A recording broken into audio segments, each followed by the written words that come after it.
Hey folks, I'm Dave, your average bloke working as a content writer for a startup here in sunny California. I do okay, make a decent living, pay the bills, and occasionally get time to pop open a beer while watching the Lakers. My folks live over in Florida, enjoying their retired life with golf and cocktails. No kids though. Me and my soon-to-be ex-wife, yep, you heard that right, we never really got around to that part. So, my wife, Laura, or should I say my lazy ex-wife, a true queen of the sofa, she would be stuck to the TV like a barnacle, switching between reality shows, TikTok and YouTube, barely ever moving. It wasn't always like that. We used to do things together, explore the city, try out new restaurants, laugh. But recently, she seemed more interested in the digital world than in our relationship. Now let's talk about our nest. An apartment here in the heart of Silicon Valley. Not too fancy but comfortable enough. It was our love-filled home until recently, I thought, but I'll come to that. It's hard narrating this stuff without going all emotional, but I want you folks to know what went down. I've been living here in California since I got out of college. Met Laura at a friend's barbecue, and we hit it off pretty quickly. She was all smiles and full of life. I still remember our first apartment together, a tiny one-bedroom, barely the size of a shoebox, but we were happy. Little did I know how much things would change. I'll try to keep the details to a minimum, but just bear with me. This isn't easy. You think you know a person, but turns out you can live with a stranger for years. And now, I'm about to tell you how this stranger in my house turned my life upside down. Laura had always been an adventurous spirit when it came to our intimacy. Always keen on trying something new, pushing boundaries, making things exciting. Most evenings, after I'd drag myself home from the grindstone, she would be waiting, a seductive smirk on her face, leading me into a world that seemed far removed from the stale meeting rooms and cold cubicles of my daily drudgery. Our bedroom was a treasure trove of her curiosity.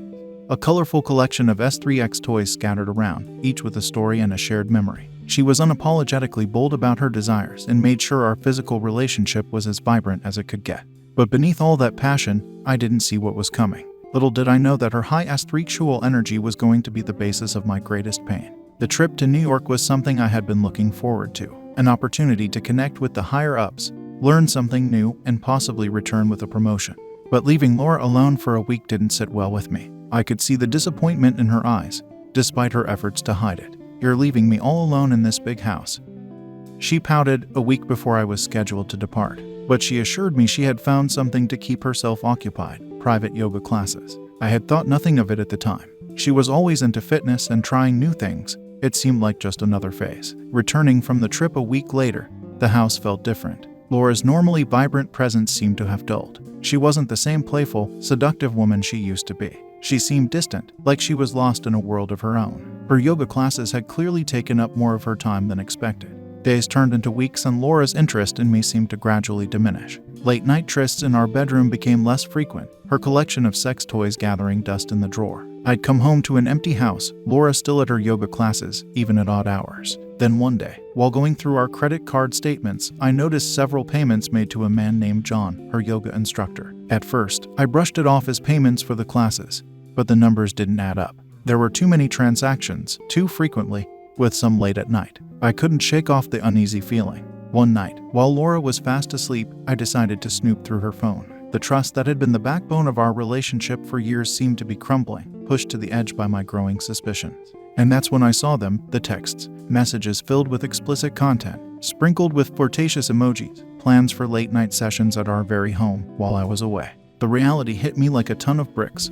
Laura had been having an affair with her yoga instructor. The intimacy we once shared was now being offered to another man. The energy, the passion, the secrets of our bedroom had been laid bare to a stranger. The same woman who couldn't stand a week without me had easily replaced me with another man. The feeling of betrayal was overwhelming. And to think, all this while, she was using my hard-earned money to pay for her sexual rendezvous. Every extra payment to John, every late-night yoga session, it all made sense now. I felt like a fool, played by the woman I loved the most. The web of lies and deceit Laura had spun was intricate and I was entangled in it, unable to see the truth until it was too late.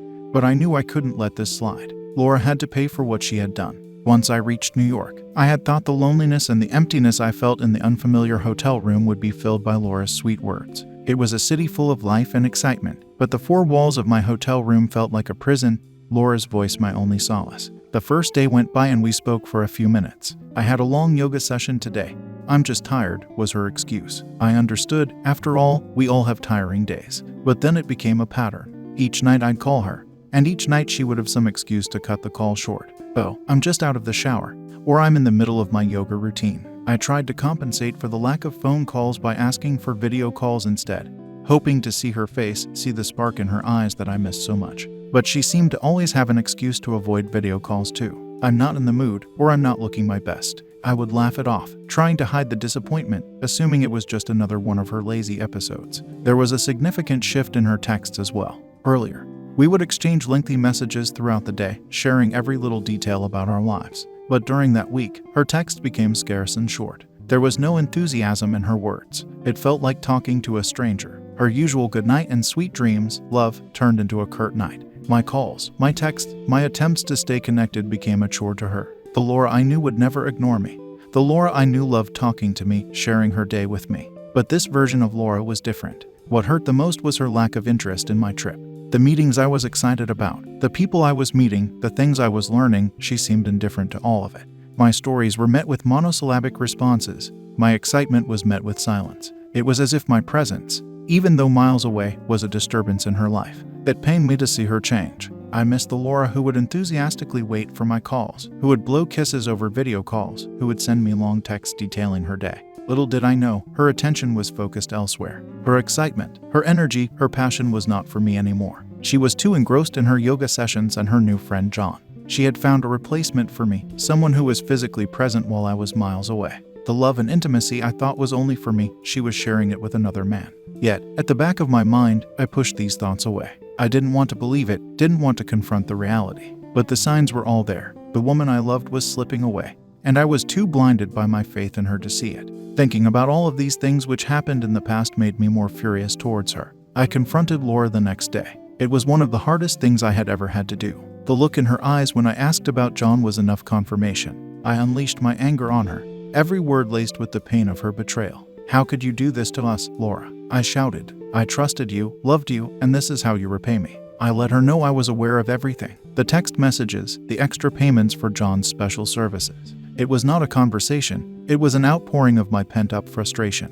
Once the dust had settled on the confrontation, I was left with a bitter taste in my mouth. I had been made a fool, and I was not about to let that slide. As my anger subsided, it was replaced by a cold, calculative rage. It was time for revenge. I knew Laura hated publicity. She was a private person and valued her reputation above all else. And so, I decided to use her worst fear against her. I gathered all the proof I had, the text messages, the credit card statements, and filed a lawsuit against her for infidelity and misuse of my funds. Word of our fallout spread like wildfire. Laura's precious reputation was tarnished. The whispers and the pointed fingers followed her everywhere. In court, Laura was no match for the mountain of evidence I had against her. The judge ruled in my favor, granting me a divorce and most of our joint assets. Laura was given a week to move out. John, the once popular yoga instructor, found himself ostracized and abandoned. Clients who had once thrived under his tutelage began to distance themselves. The news of his affair with a married woman, the fact he accepted extra payment for special services, had sent shockwaves through his professional and personal circles. His reputation went from being a respected yogi to a home wrecker overnight. His students began to see him differently, questioning his character, his intentions, and his professionalism. Women who had once flocked to his classes now saw him as a predator, someone they could not trust. They felt unsafe, violated even, just knowing what he was capable of. Many of his clients were married women, and they began to fear, could they be his next target? Word of his misdeeds traveled fast, and it wasn't long before John's once thriving business crumbled. His class sizes shrank until one by one,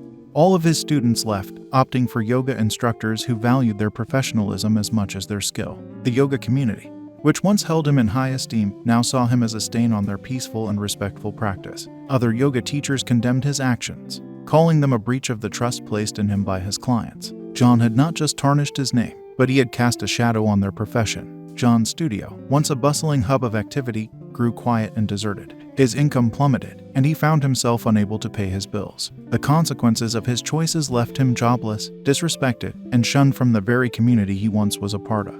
He was left to deal with the ruins of his career, a potent reminder of how one bad decision can bring an empire to its knees. As I watched Laura pack up her life and leave, there was no satisfaction, no happiness, but there was justice. I never thought this day would come, but here I am, sharing this in pain.